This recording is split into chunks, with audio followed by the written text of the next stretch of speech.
भारत में हर क्रांतिकारी मूवमेंट की शुरुआत बिहार से ही होती है। जी हाँ, ये बिल्कुल सही है। भारत में स्वतंत्रता संग्राम के लिए जो सबसे पहली मूवमेंट हुई थी, चंपारण सत्याग्रह, वो भी बिहार से स्टार्ट हुआ था। गांधी जी ने बिहार से ही स्टार्ट किया था। खैर, हम मेन मुद्दे पे आते हैं। भारत का पहला ई वोटिंग जो है सो वो बिहार में होने जा रहा है। मतलब बिहार में लोग घर बैठे या फिर दूसरे स्टेट में रहते हुए भी अब वोट कर पाएंगे, वोट दे सकेंगे। जी हाँ, ये सबसे बड़ी न्यूज है बिहार की। बिहार के मैक्सिमम लोग जॉब की वजह से बिहार को छोड़ करके दूसरे स्टेट में पलायन करते हैं, जिसकी वजह से जो बिहार विधानसभा की इलेक्शन होती है या फिर बिहार में कोई भी इलेक्शन होती है तो उसमें वो पार्टिसिपेट नहीं कर पाते हैं, वोट नहीं दे पाते हैं, जिसकी वजह से बिहार में वोटर की संख्या बहुत ही कम होती है। अब इसको देखते हुए बिहार निर्वाचन आयोग ने ये फैसला लिया है कि अब बिहार में ई वोटिंग कराया जाए। मतलब लोगों के पास ये सुविधा मिले कि लोग कहीं भी रह करके मोबाइल से या फिर कंप्यूटर से वोट दे सकते हैं। जी हाँ, ये बहुत ही हिस्टोरिक डिसीजन है, क्योंकि भारत में अभी तक कोई भी स्टेट में कहीं भी ये ई वोटिंग की सुविधा नहीं आई है। बिहार ऐसा करने वाला भारत का पहला राज्य बन गया है। तो आइए इस बिहार के हिस्टोरिक फैसले को इस वीडियो में डिस्कस करते हैं कि कैसे जो है सो ई वोटिंग कराई जाएगी, ई वोटिंग क्या होता है और बिहार में ऐसा क्यों किया जा रहा है। चलिए स्टार्ट करते हैं। देखिए, अभी बिहार में विधानसभा चुनाव आने वाला है। अभी अक्टूबर और नवंबर के टाइम में जो है सो बिहार में चुनाव कराए जाएंगे। इससे पहले अभी बिहार में म्युनिसिपैलिटी की इलेक्शन होने वाली है इसी मंथ जून में ही। तो इसके लिए बिहार निर्वाचन आयोग ने ये सोचा कि क्यों ना हम ई वोटिंग कराएं, क्योंकि बिहार में मैक्सिमम लोग दूसरे स्टेट में पलायन करते हैं, बिहार में रहते ही नहीं है जॉब की वजह से। और ऐसे भी लोग होते हैं जो सीनियर सिटीजन होते हैं, जो दिव्यांग होते हैं, फिजिकली डिसेबल्ड होते हैं, जो बूथ तक नहीं जा पाते हैं। तो इन्हीं सब चीज को देख करके बिहार ने ये सोचा कि हम एक सुविधा लाते हैं, ई वोटिंग की सुविधा लाते हैं, कि लोग घर बैठे भी जो है सो वोट कर सकेंगे, दूसरे स्टेट में रह करके भी लोग वोट कर सकेंगे। तो इससे क्या होगा कि बिहार में वोटर्स की जनसंख्या बढ़ेगी, मैक्सिमम लोग जो है सो वोट दे सकेंगे। तो अभी इस चीज को पायलट बेसिस पे ट्रायल किया जा रहा है। मतलब कि जो म्युनिसिपैलिटी की इलेक्शन होने वाली है उसमें ये ट्रायल करके देखा जा रहा है कि ये सक्सेसफुल है या नहीं है, ये कितना कारगर है। अगर ये सक्सेसफुल रहा तो हो सकता है बिहार में आने वाले टाइम में विधानसभा इलेक्शन में भी इस चीज को लागू कर दिया जाएगा, लोग ई वोटिंग कर सकेंगे। तो अभी जो है सो ये ट्रायल बेसिस पे होपफुली अगर ये सब कुछ अच्छा रहा तो ये सुविधा जो है सो हमारे बिहार में आ जाएगी। अब हम लोग घर बैठे भी वोट दे सकेंगे, हम लोग दूसरे जगह पे रह करके भी वोट कर सकेंगे बिहार के इलेक्शन के लिए, और हम लोग भी इस हिस्टोरिक मूवमेंट का हिस्सा बन सकेंगे। तो आइए जानते हैं कि ये ई वोटिंग क्या होती है। देखिए, ई वोटिंग में क्या होता है कि लोग मोबाइल और कंप्यूटर के थ्रू जो है सो वोट करते हैं, चाहे वो घर बैठे हो या फिर जो लोग चल फिर नहीं पाते हो, जो सीनियर सिटीजन हो या फिर दूसरे स्टेट में जो रह रहे लोग हैं, कहीं से भी रिमोट एरिया से भी लोग वोट कर पाएंगे। अब ये होता कैसे है?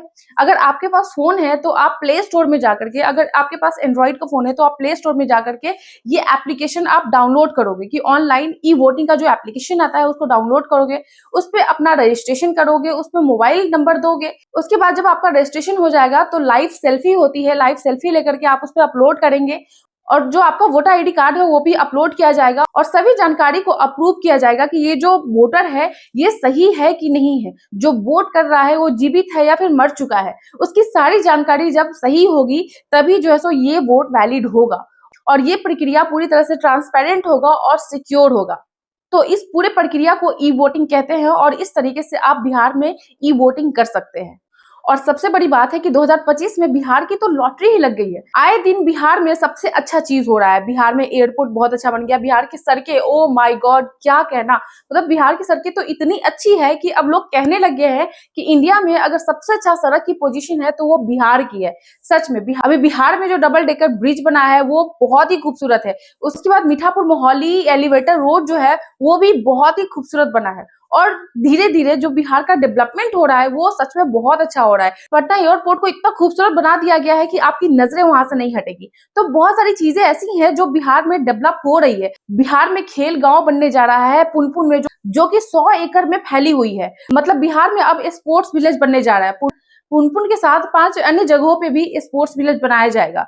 मतलब बिहार को इंटरनेशनल लेवल पे प्रेजेंट किया जा रहा है। इसके साथ ही ये न्यूज की जो बिहार में ई वोटिंग होगी ये सच में हिस्टोरिक है और बहुत ही इंपॉर्टेंट है। लेकिन हाँ, सबसे इम्पोर्टेंट चीज कि ये जो सुविधा दी जा रही है सिर्फ उन्हीं लोगों के लिए है जो दिव्यांग है, जो सीनियर सिटीजन है, जो कि चलकर वोट नहीं कर पाते हैं, या फिर जो माइग्रेंट वर्कर है, मतलब बिहार में नहीं रहते हैं, दूसरे स्टेट में रहते हैं। ये सुविधा सिर्फ इन्हीं लोगों को दी जाएगी, हर पर्सन को ये सुविधा नहीं दी जाएगी। इसके लिए उस इंसान को रजिस्ट्रेशन कराना पड़ेगा और एक मोबाइल नंबर से 2 लोग ही वोट कर पाएंगे। तो ये जानकारी थी जो कि बिहार के ई वोटिंग के बारे में थी।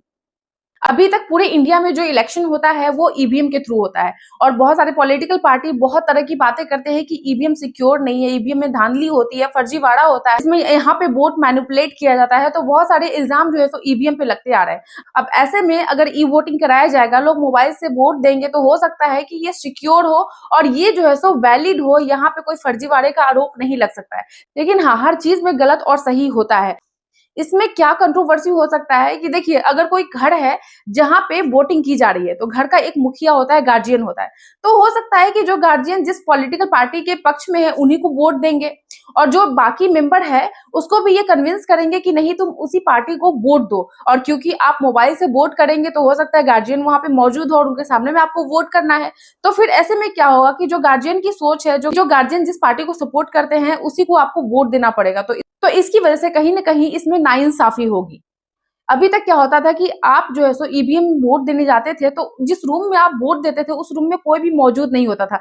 भले ही आप गार्जियन को, फ्रेंड्स को या फिर रिलेटिव को आप कह देंगे कि हाँ, हम आप ही के साथ है, आप ही के पार्टी को वोट देंगे, लेकिन जब आप वोट करने जाते थे ईवीएम में, तो फिर आप अकेले होते थे और आप अपने पसंदीदा कैंडिडेट्स को ही वोट डालते थे। लेकिन अब जो है सो ये आजादी आपसे छीन जाएगी, क्योंकि मोबाइल से वोट करना है तो आपके आसपास बहुत सारे लोग रहेंगे और अपना ओपिनियन वो आप पे थोपेंगे और आपके कहेंगे कि नहीं, इसी कैंडिडेट को जो है सो वोट तुमको देना है। तो जबरदस्ती जो है सो वोटिंग भी कराई जा सकती है, या हो सकता है कि जो कैंडिडेट खड़ा है उसका आदमी आ करके आपसे मोबाइल से वोटिंग करा सकता है। तो ये चैलेंजेस का सामना करना पड़ सकता है ई वोटिंग के थ्रू। भारत में तो बिहार पहला स्टेट है जो इस स्टेप को उठाने जा रहा है, जो ई वोटिंग करवाने जा रहा है। लेकिन आइए जानते हैं कि दुनिया में से कितने कंट्री है जो कि ई वोटिंग करवाते हैं, मोबाइल से और लैपटॉप से जो है सो वोटिंग दिलवाते हैं। तो आइए जानते हैं उसके बारे में, जिसमें कि Estonia, Switzerland, France, United state and UAE शामिल है। तो ये कुछ कंट्री है जो कि ई वोटिंग को सपोर्ट करती है। यहाँ की जो मिलिट्री है या फिर ओवरसीज वोटर के लिए कुछ स्टेट में मोबाइल वोटिंग ऐप का ट्रायल हुआ है। तो इंडिया में पहली बार ऐसा हो रहा है कि ई वोटिंग होने जा रही है, मोबाइल से वोटिंग होने जा रही है। आपको ये इन्फॉर्मेशन कैसा लगा, कमेंट करके जरूर बताएं। इस पे आपकी क्या ओपिनियन है ये भी कमेंट करके बताएं। मिलती हूँ मैं आपसे नेक्स्ट वीडियो में, तब तक के लिए जय हिंद।